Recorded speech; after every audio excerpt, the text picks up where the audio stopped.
manusia. Tuhan Sekarang datang saya nanya, manusia ini Tuhan atau bukan Tuhan? Ini orang gimana sih? Sudah dijelaskan Tuhan yang datang ke bumi sebagai manusia. Saya tidak, iya makanya manusia ini Tuhan atau bukan Tuhan? Assalamualaikum warahmatullahi wabarakatuh. Tuhan datang ke bumi sebagai manusia selama Assalamualaikum warahmatullahi wabarakatuh. Ya, ini makanya harus dengan au ini gayanya au ini. Tuhan. Oh iya. Pengamat ini ya.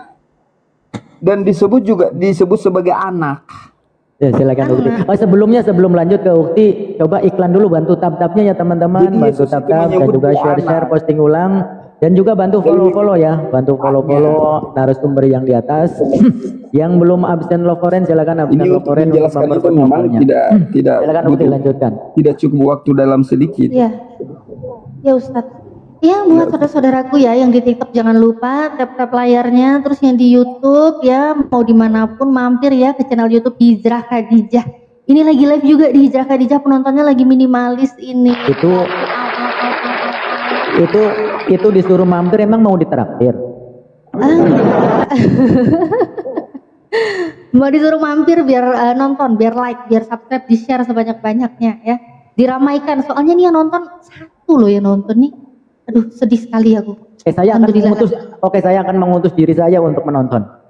Oke. Kemanusiaannya ya menonton ya Ustadz ya. Oke. Mantap itu kalimatnya. Tapi kalimat itu mungkin tidak dipahami ketika Tuhan mengutus anaknya. Dari tadi serba salah banget Ukti, ngomong ini salah, selalu serba salah ini. Gimana ini? Iya, kayaknya memang terutama seperti misalkan mualaf kulihat dia ngutip ayat tapi sesungguhnya dia nggak paham dengan ayat itu. Ya udah kalau gitu pahamin. Kalau gitu pahamin. Yesus itu datang dia manusia atau Tuhan? Datang sebagai Tuhan yang datang sebagai manusia di muka bumi. Itulah berarti dia manusia ya, bukan Tuhan ya? Tuhan yang datang sebagai manusia di muka bumi. Iya manusia kan, katanya sebagai manusia. Berarti saat dia manusia dia bukan Tuhan. Datang sebagai manusia tentu Tuhan yang datang sebagai manusia di muka bumi. Kenapa jadi itu lagi? Tuhan sebagai manusia katanya. Jadi Yesus ini manusia atau Tuhan dia di dunia? Jadi gini biar lebih gampang dipahami ya. Kalimatku sampaikan. Yesus itu adalah representasi kehadiran Tuhan di muka bumi. Karena Tuhan Elohim itu adalah yang tidak bisa terlihat. Baik. Cara itulah, Elohim tidak terlihat, Yesus terlihat. Dia menunjukkan dirinya dengan cara. Iya, kan sebagai manusia yang disebut anak. Ya udah anak ya. Elohim terlihat. Elohim tidak terlihat. Sorry keliru. Elohim tidak terlihat. Yesus terlihat. Itulah maka Yesus bukan menunjukkan dirinya untuk terlihat. Maka Yesus bukan apa? Kan dia maha bisa, Tuhan itu. Kok maha bisa? Kok manusia? Dia bisa juga jadi manusia. Kalau Tuhan nggak bisa jadi manusia, itu bukan Tuhan namanya, nggak maha bisa. Kalau Tuhan jadi manusia, Tuhan tidak bisa menjadi maha bisa lagi. Iya maha bisa. Kalau jadi manusia, apanya yang maha bisa? Manusia itu terbatas. Dengar. Gimana? Tuhan tidak terbatas. Jadi Tuhan tidak terbatas. Yesus itu terbatas atau tidak? Dirinya. Gini loh, jangan panik. Mampu menunjukkan diri sebagai manusia itu bukan Tuhan itu. Kalau jangan panik, jangan panik, jelasin aja gitu loh. Gini, pertanyaan saya dipahami dulu ya. Kan paham benar. Aku kan lebih tahu tentang Yesus. Makanya saya ini mau nanya, kamu gimana bisa jawab kalau kamu aja nggak dengerin pertanyaan saya? Mustahil aku panik. Ya udah diam dulu, aku mau nanya gitu loh. Kamu paham nih, ya kan? Kan kamu paham, iya kan? Makanya aku mau nanya, kamu diam dulu. Aku mau tanya. Kenapa nih orang? Itu gimana itu sikap begitu? Aku mau nanya, aku belum nanya. Iya, kamu juga aku belum nanya loh, aku belum nanya loh. Ini gimana ini? Kamu jelasin apa? Aku nanya aja belum, diam dulu. Saya tidak santai saja. Ya udah diam dulu. Aku mau nanya, boleh ya Pak ya? Boleh ya Pak? Aku nanya dulu ya. Nanti silakan Anda jelaskan. Aku nanya dulu nih. Nah, kita sepakat yang namanya Tuhan itu maha segala-galanya. Tuhan itu tidak terbatas. Kita sepakat itu yang namanya Tuhan pasti maha segala-galanya. Oke. Nah, Yesus datang itu sebagai manusia. Tuhan datang sebagai manusia menurut Anda, betul? Nah, betul ya sampai di sini. Oke, di saat Yesus yang Anda bilang itu Tuhan datang sebagai manusia, apa yang dia kuasai dia sebagai manusia? Mulai bayi dia manusia kan? Apa yang membuat dia maha kuasa saat dia bayi? Apa yang dia kuasai?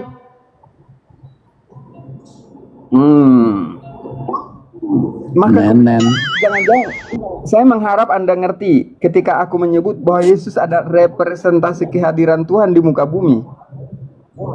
Saya harap Anda mengerti pertanyaan saya. Apa yang Yesus kuasai saat dia bayi?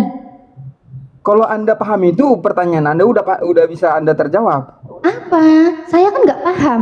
Tolong pahami saya. Apa yang Yesus kuasai semasa bayi? Karena menurut saya dan menurut semua orang yang berakal sehat, yang namanya manusia, apalagi bayi, jalan aja diajarin. Mau makan, mau minum disialin. Apa yang Yesus kuasai? Tapi gini, mohon izin. Saya cuma membacakan typingan yang di bawah. Katanya menguasai pentil ibunya katanya. Alamaknya.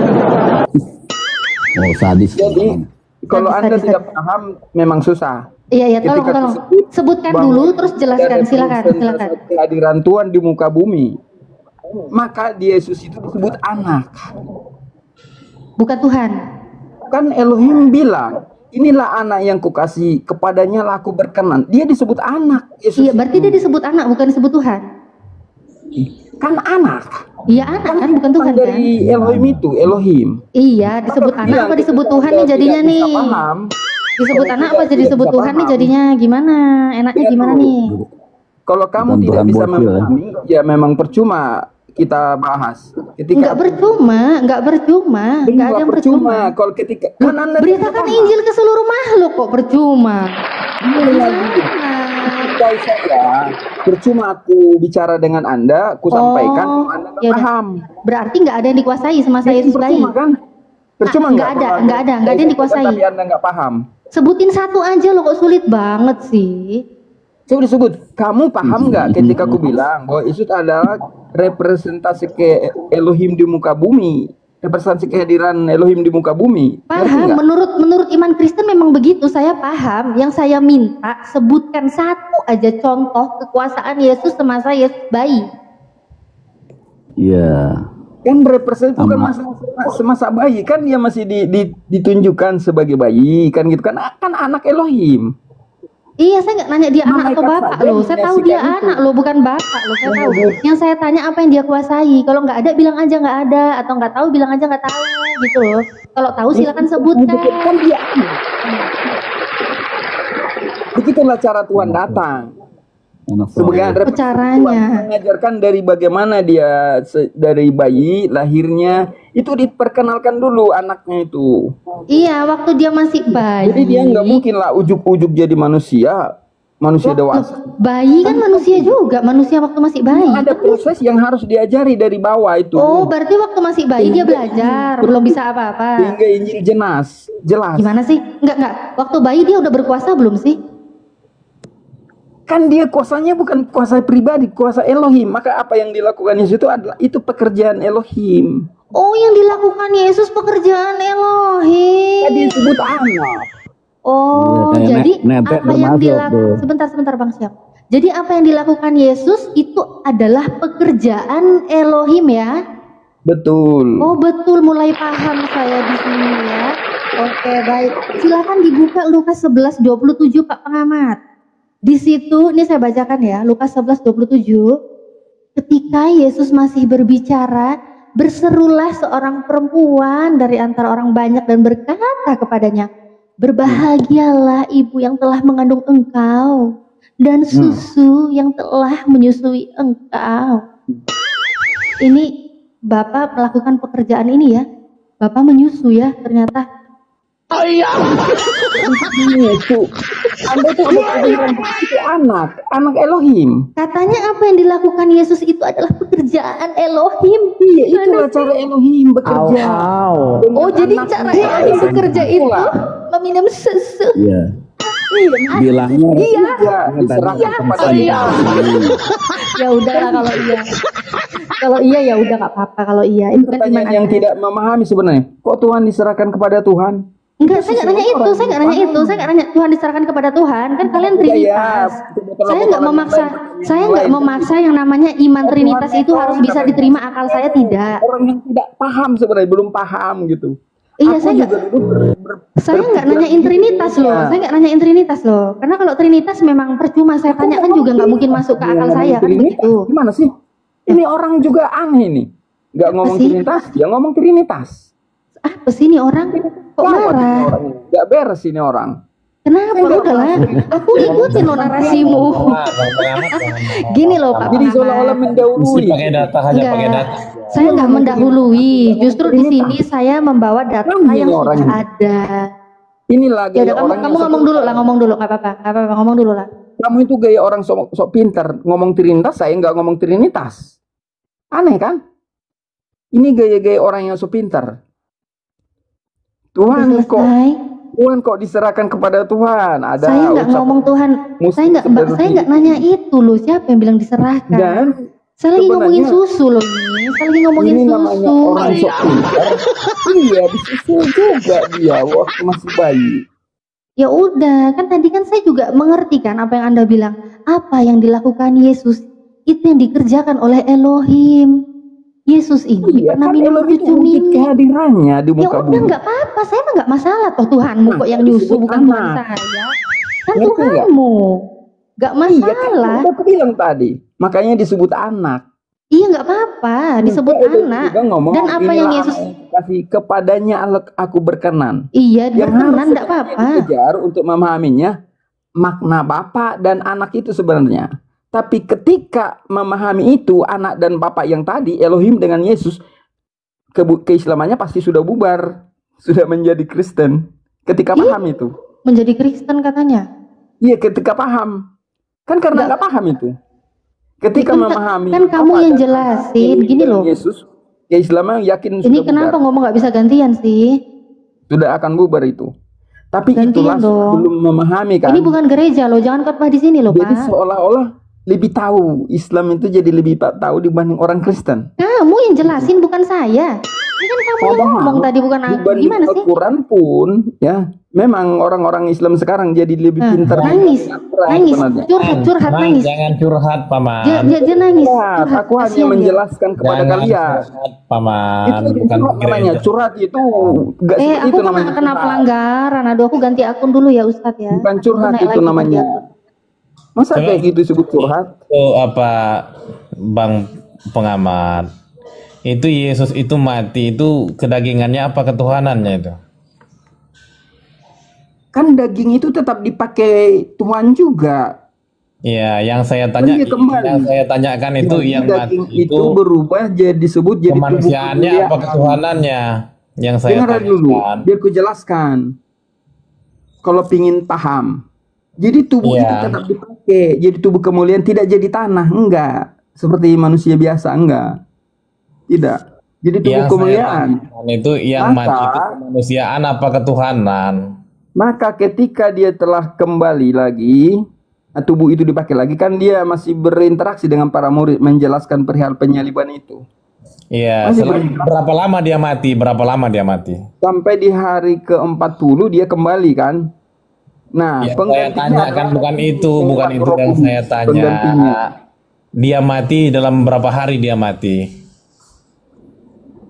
Tubuh itu ditinggalkan oleh rohnya selama 3 hari. Oh, mati 3 hari.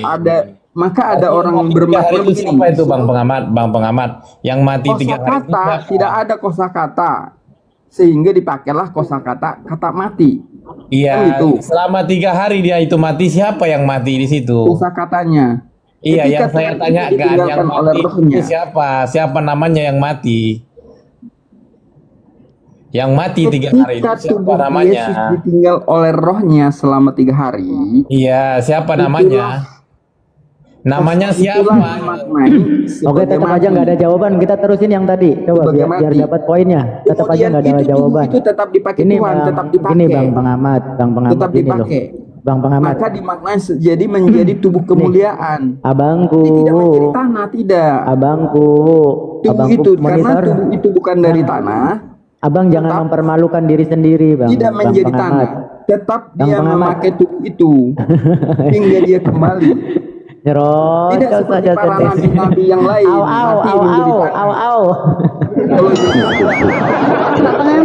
Pak pengamat tenang dulu Pak pengamat. Dipakai Tuhan. Iya, dipakai Tuhan ya Pak. Jadi tubuh kemuliaan.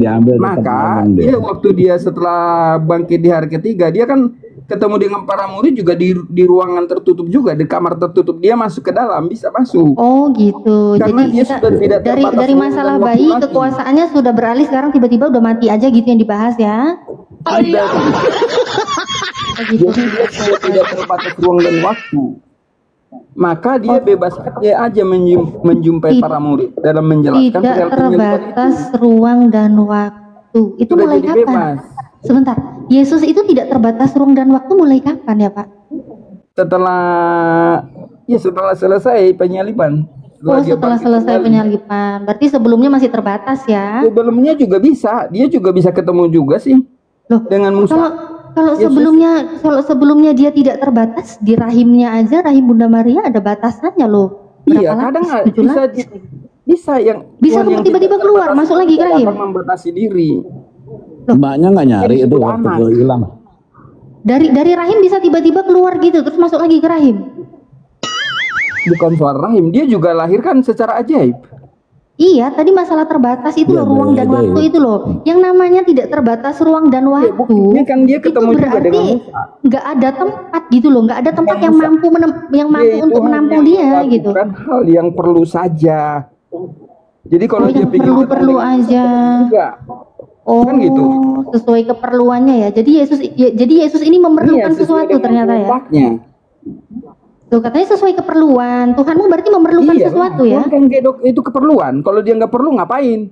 Itu kan maka banyak pertanyaan-pertanyaan orang yang memang orang otaknya yang gimana, yang kacau disebut. Otaknya yang sehat ya. Menjadi ini, apakah Tuhan bisa menjadi ini katanya? Itu pertanyaan yang itu sebenarnya. Ya untuk apa Tuhan? Tuhan itu hanya mengerjakan hal-hal yang perlu. Oh perlu, iya nggak apa-apa, nggak masalah kan Tuhanmu memerlukan sesuatu nggak masalah. Kayak Tuhanmu perlu ikan goreng, nggak apa-apa. Terus Tuhanmu juga bekerja ya kan? Nggak apa-apa juga. Pasti ada tujuannya kenapa dia makan ikan goreng. Apa tujuannya dia makan ikan goreng? Lapar, perutnya mah ya? Apa gimana? Nah ini kan. Aja. Lucu ya Tuhan sakit mah. Kenapa? Perlu makan ikan goreng kenapa? Bukan dirinya. Kenapa? Apa yang disampaikan, cara setiap gerakannya itu pasti ada maksudnya. Iya kan, kalau gerakan makan ikan goreng kan mengunyah gitu ya, mengunyah gerakan makan ikan goreng. Terus masuk ke dalam tubuhnya, dicerna oleh lambungnya. Itu berarti keperluan apa itu dia memakan ikan goreng? Ya, menunjukkan dirinya kan masih ketemu dengan para murid. Iya, menunjukkan apa dia makan ikan goreng? Masih benar ada bahwa dia itu benar-benar itu ada. Jadi kalau ada yang bilang bahwa dia tidak disalib, itu jadi udah terbantah lebih dahulu. Oh, jadi kalau mau menunjukkan dirinya memang benar-benar ada, itu ada kelaparan gitu maksudnya ya? Bukan soal kelaparan itu. Bukan, udah terus kalau minta makan interaksi. Oh, cuma interaksi, cuma pura-pura pengen makan aja gitu ya. Bukan biar pura-pura, interaksi ya. bisa saja makan. Apa masalahnya? Anda permasalahin soal makannya. Enggak, kan kamu bilang itu apa yang dilakukan Tuhan itu memang sesuai keperluannya. Nah, di saat Tuhan Anda itu sampai diberikan ikan goreng, berarti kan dia memerlukan ikan goreng. Bukan dirinya kan? Ya kan kalau nunjuk kan benar-benar Yesus itu berinteraksi dengan para murid.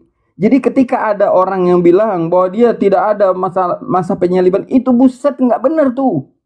Yesus sendiri yang menjelaskan. Iya, jangan loncat-loncat dulu lah. Jangan loncat. Ayatnya panjang, ada 100 lebih di mana Yesus menjelaskan perihal itu. Iya, nggak apa-apa. Nggak tahu, tiba-tiba ada narasi lain, ada info lain, ya mungkin aja dia percaya. Bisa itu tidak disalib dan tidak disalib kan ini. Tidak bangkit dari kematian. Lagi belum ngomongin itu, ketinggian ilmunya buat kamu kalau ngomongin penyalipan. Yang disebut itu nggak jelas. Ketinggian nanti kalau kita bahas penyalipan, kita bahas yang gampang-gampang aja dulu. Kamu soalnya nggak mampu nanti bahas itu. Jadi gini bro, dengar. Aku ini bro, secara aku cewek dibilang bro. cara cerdas berpikir, bro. Dengar cara cerdasnya. Coba ini suara saya yang merdu dan manjalita. Dibilang bro gimana sih? Sebagai manusia kita ini lebih banyak kita percaya bagi orang yang tahu banyak. Lebih tepat kita percaya bagi yang tahu banyak. Iya, yang tahu banyak. Iya. Terus? Misalkan nih tentang Yesus nih, dia tahu banyak. Itu lebih layak dipercaya. Seperti para murid. Kalau tidak tahu banyak, malah dia bikin pembantahan, itu nggak tepat, bro. Kalau kamu lebih percaya dengan yang tahu banyak, Yesus aja nggak tahu loh tentang hari kiamat itu kapan. Kok tentang hari kiamat? Ini bukan tentang penyalipan. Katanya tahu banyak. Kan kamu loncat, aku loncat masa nggak boleh? Boleh dong. Nggak loncat. Katanya tahu banyak. Tentang hari kiamat aja Yesus nggak tahu loh, Matius 24:36 tuh. Ini saya bicara tentang Yesus. Iya, tentang Yesus. Memang yang saya bicarakan juga tentang Yesus. Yang kamu pikir aku bicarain siapa? Yesus. Iya, tentang hari Yesus. Dan saat itu. Ini tentang orang-orang misalnya nih. Saya bandingkan nih tentang para murid dibanding Muhammad misalnya, bro. Oh, mau bandingin para murid Yesus dengan Nabi Muhammad. Tapi dia pembantahan kan gitu. Oke. Muridnya kita aja taunya. Kamu kan mau gitu. bandingin murid Yesus dengan Nabi Muhammad gitu? Iya. Ya kalah jauh dong. Sekarang kamu mau bandingin yang namanya murid-murid Yesus dengan Nabi Muhammad. Dengar. Ya, katanya kamu mau bandingin itu. Ayo kita buka data sekarang di dalam Bible-mu. Kita buka. Dengarlah dulu. Kenapa dengar dulu? Aku beralasan seperti itu. Dengar. Karena murid Yesus tahu banyak tentang Yesus. Quran banyak tahu tentang Yesus, bro. Tahu banyak. Iya kan? Oke, silakan. Kalau murid Yesus memang tahu banyak, ya. Kalau memang murid Yesus tahu banyak, nggak usah jauh-jauh tentang keajaiban yang ada di alam semesta. Aku nggak nanyain itu. Kalau itu levelnya Al-Quran. Al-Quran sudah menceritakan semua tentang apa yang akan terjadi, bisa dibuktikan. Ya, itu Al-Quran. Tentang apa yang dulu belum ada penelitian ilmuwan itu bisa dibuktikan. Di Al-Quran sudah dijelaskan. Nah, tapi hal simpel deh saya tanya murid-murid Yesus, ya, apalagi sejaman dengan Yesus yang kamu bilang tahu banyak. Ini gimana bisanya tahu banyak? Jam penyalipan Yesus aja dicatat itu udah berubah-ubah loh. Ini bukan Yesus sebenarnya ada berapa? Coba kamu buka Markus 15:25. Markus 15:25. Markus 15:25. Markus 15:25. Ketika jam 9 Yesus disalibkan. Lebih tahu tentang Yesus dibanding Al-Quran, bro. Ya udah, ini kita buktikan. Kalau yang kamu bilang lebih tahu murid Yesus, kita buktikan di sini pakai data, bukan pakai berabro-berabro aja. Iya, fakta buktinya itu kan. Aku buka data, nanti kamu buka data, silakan. Bandingkan satu Injil dengan surah Al-Maidah dan surat Maryam dengan satu Injil. Kita bandingkan, jangan keserupan, pakai data. Ini aku lagi ngetik datanya. Murid Yesus dibanding Al-Quran sendiri tentang Yesus, ya kan? Kita buktikan, gak usah iya-iyakan aja. Bisa saja tidak tahu di mana dia dilahirkan, di kampung mana, kan nggak tahu. Tidak tahu di kampung mana dia bisa lahir. Kita lihat ya. Perihal penyaliban itu tidak tahu juga dia, kan gitu. Iya, yang penyalipan yang katanya lebih tahu. Yang katanya penyalipan tahu, murid Yesus lebih tahu. Kok mau bandingkan? Aduh. Iya, lebih tahu dibanding Al-Quran. Murid Yesus pula kau bandingkan dengan Nabi Muhammad. Aduh, enggak level. Yesus kan tahu di mana. Ini udah. Lahir, kan aku tanya kamu Pak Pengamat, amati Bible Anda. Jangan cuma amati mualaf aja tapi mata enggak mau baca Bible. Udah tahu ya, aku penasaran kenapa. Jam berapa Yesus disalibkan menurut Markus 15:29? Jawab. Apa jawab ini? Jam berapa Yesus disalibkan menurut Markus 15:25? Menurut Markus. Kalau mendebatkan itu aku bisa jelaskan. Jawab. Jawab dulu. Injil yang satu dengan Injil yang lain dalam menuliskannya. Jawab. Itu soal Jam berapa? Beda waktu yang dipakai, waktu Yahudi dan waktu sekarang. Loh, misalkan berarti ini Yohanes sama Markus bukan di zaman Yesus yang sama? Bukan. Ini berarti Markus sama Yohanes bukan orang-orang yang di zaman Yesus, bukan? Bukan. Itu soal pemakaian dalam penulis, soal pemakaian waktu yang berbeda. Misalkan nih, kita akan berbeda menulis waktu. Kalau kita menulis antara waktu Yesus ini disalib di satu lokasi yang sama atau di dua lokasi yang berbeda sih? Bisa berbeda. Yesus ini disalibkan di lokasi yang mana? Dua lokasi berbeda, dia pindah-pindah, mencolot-mencolot, atau di satu lokasi yang sama? Misalkan kita sekarang ini di sini. Ini waktu kita ngobrol sini bisa pakai dua waktu yang berbeda. Oh, jadi Markus dan Yohanes ini mencatat ini pakai dua waktu yang berbeda. Berarti dia di tempat yang berbeda, tidak sama dengan Yesus. Tempat yang berbeda. Waktunya dalam penulisan ini pakai waktu Yahudi kan berbeda. Dengar, waktu kita yang dipakai sekarang di Indonesia tahu nggak? 24 jam. Saya nggak nanyain waktu saya. Waktu Indonesia Yesus nggak disalib di Indonesia loh. Yesus nggak disalib di Indonesia loh. Kalau di penyalipan sering banyak. Tapi yang kita bicarakan bukan Yesus disalibkan di Indonesia. Mana ngapain bahas penyalipan di Indonesia? Cuman diterjemahkan ke dalam bahasa Indonesia. Makanya disebut sana kira-kira untuk memahami tanggal waktu yang dimaksud. Mana kira-kira? Mana kira-kira? Hari jam 9. Disebutnya di sana. Coba. Baca dulu. Baca dulu. Jam-jam itu, waktu itu. Katanya banyak tahu. Iya, tetap ya itu juga udah merupakan banyak tahu. Kalau Muhammad kan nggak tahu. Ya udah jam berapa? Jam berapa? Zaman dulu udah ada jam kan? Udah ada jam dulu. Iya, Markus 15:25 ini loh. Jam berapa disalibkan Yesus? Kayaknya jamnya juga harganya 11 miliar itu. Soal ketinggalan tidak tinggal baca aja loh. Kok nggak mau jujur sih? Kamu nggak bisa baca. Oke, saya yang baca. Biar diskusinya jalan, saya yang baca ya. Saya yang baca. Izin dulu, diam dulu. Oke, saya baca ya.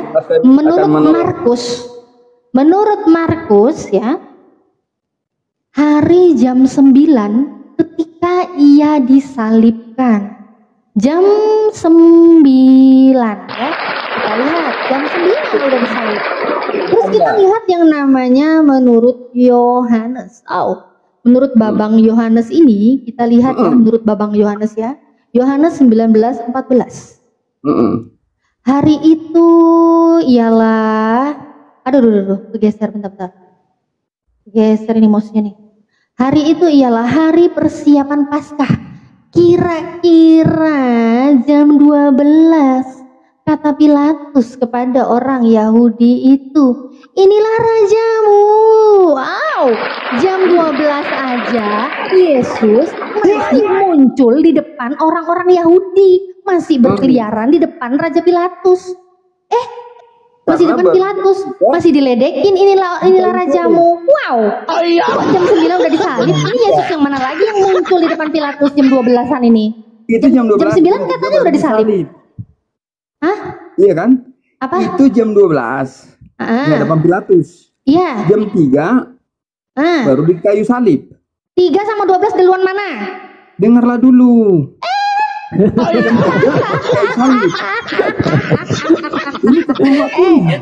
sama 12 duluan mana, weh? Jam 9 kalau udah disalib, ngapain jam 12 dia keleleran lagi di depannya Pilatus? Jam 12 masih di kayu salib. Jam 9 itu sudah disalib loh. Hari jam 9 ketika ia disalibkan. Dengarlah dulu. Di kitab lain sebut jam 9 itu hitungannya jam Yahudi. Itu kalau jam itu jam 1 hitungannya. 1, 2, 3, 4, 5. Nggak ada kau hitung-hitung sana sini. Ini data. Data yang dicatat ya. Data yang dicatat oleh saksi mata langsung katanya gitu. Walaupun semua murid-murid kabur meninggalkan. Tapi ini dipercaya, diimani oleh Kristen. Ini adalah berdasarkan saksi mata di tempat kejadian peristiwa berlangsung di TKP ya. Tapi pencatatan Markus itu Yesus jam 9. Kau mau bilang jamnya berbeda, jam berbeda gimana? Di sana di tempat Yesus disalibkan itu jam yang dipakai cuma 1. Jam di tempat Yesus disalibkan. Jam yang dipakai itu cuma 1. Sama dengan jam 3 kalau di kita yang sekarang. Mungkin nggak di wilayah yang sama jamnya berbeda. Mungkin nggak di wilayah yang sama jamnya berbeda. Mungkin yang satu jamnya baterainya habis, yang satunya baru dicas gitu loh baterainya. Jadi hitungan jam Iya mungkin jam 3 kita sekarang sama dengan jam 9 Yahudi. Jam 3 kita sekarang. Ini nggak ada penyesuaian dengan kita loh. Ini kan gimana sih? Ini kan Bible, ya kan? Bible, dan ini menceritakan tentang penyaliban Yesus. Aslinya memang bakal tidak seperti terjemahan itu penjelasannya itu. Ini kan karena udah diterjemahkan biar mudah dimengerti. Jadi ini palsu. Jadi ini palsu. Ternyata berita palsu. Ini ternyata yang mana yang palsu? Yang mana yang palsu? Yang mana yang benar? Menjadi jam 3, jam 9, jam 3 itu di kita sekarang. Kalau jam 9 itu. Jam gimana sih? Ini data yang tertulis seperti ini loh. Jam 9 Yahudi. Terus ini jam apa? Jam 12 apa? WIB. Jelaskan misalnya Ini jam 12 apa? WIB. Oh iya. Itu 2 jam penulisan yang berbeda. Kami itu kan mempelajari itu. Anda belum tahu. Yesus itu kami juga gini. Ini loh. Gimana sih? Jangan panik loh. Yesus itu lebih dulu mempertanyakan itu dibanding Anda. Maka kami diajarin, oh gini loh cara kronologis ini. Oh, diajarin cara jawabnya gitu. Makanya kan saya bukan muridnya gurumu. Saya kan bukan muridnya gurumu. Terserah saya mau nanya apa. Jangan mengira itu salah. Itu bukan salah. Saya nggak bilang ini salah. Iya, kan kamu yang bilang. Kan kamu yang bilang aslinya nggak begitu. Berarti ini udah palsu gitu. Maka jelaskan kepada Anda. Tulisannya itu kenapa seperti itu? Anda kan kamu tadi dengan cara kamu tadi bilang aslinya nggak kayak begitu. Kan meledek. Loh, kan kamu sendiri yang bilang aslinya nggak begini loh. Kalau aslinya nggak begini, berarti ini ada yang salah kan? Kalau kamu bilang ini aslinya nggak begini, gimana sih? Kan kau sendiri yang bilang. Memang tidak disebut kira-kira, dalam aslinya tidak ditulis kira-kira jam 3. Pertanyaan saya, mungkin nggak di satu lokasi, gini. Maksudnya adalah Injil itu diterjemahkan agar mudah dipahami. Maksudnya. Mungkin nggak di satu lokasi itu ada 2 jam yang berbeda.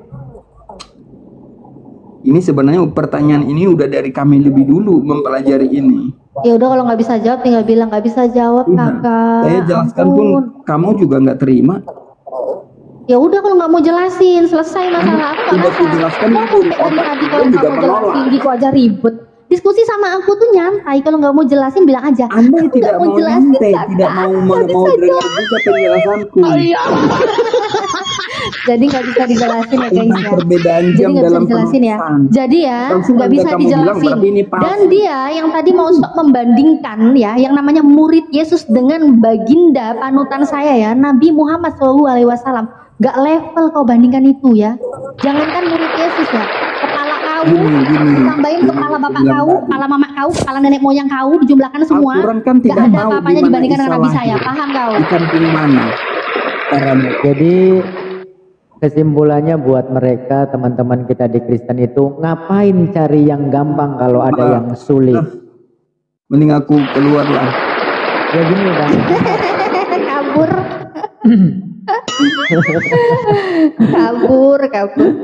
Ustaz Miftah, itu Aletia dibawa di jambak itu Aletia. Udah. Biar dia menjelaskan jam berapa Yesus itu disalib itu. Kabur, masih gak mau datang. Kabur. Aletia itu dia kan otak. Tapi heran juga ya, ada jam 3, ada jam 9. Oten takut mualaf dia, makanya nggak mau lagi. Iya nih, komalnya sepi, Aletia bener, komalnya sepi. Udah pada mualaf nih soalnya. Sepi ya, nggak ada oten. Iya sepi nggak ada oten. Soalnya kita mualaf. Udah pada mualaf. Kita nggak bisa membendung ya keinginan mereka untuk mualaf. Kita nggak bisa membendung itu gitu loh.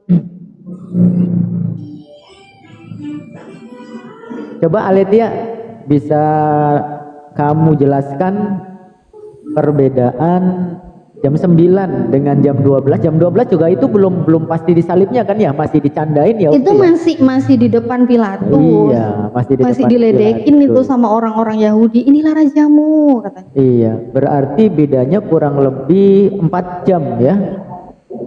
Iya. Di lokasi yang sama gitu loh. Kalau misalkan yang di Pilatusnya jam 9 mungkin masuk akal ya. Mungkin akal, iya. Tapi ini jam 9 udah disalib, ada lagi yang muncul. Itu siapa lagi lah siapa? Ayo oten-oten pesendal pun enggak apa-apa. Ya silakan Aletia silakan bisa jelaskan.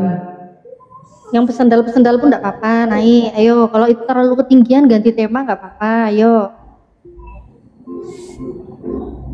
Yang aku heran itu ya, kenapa ya debater oten itu pun kebanyakan perempuan banyak ya, pendeta pun banyak yang perempuan, padahal mereka nggak boleh loh ngajar tuh, nggak boleh loh mereka itu, berani-beraninya ya.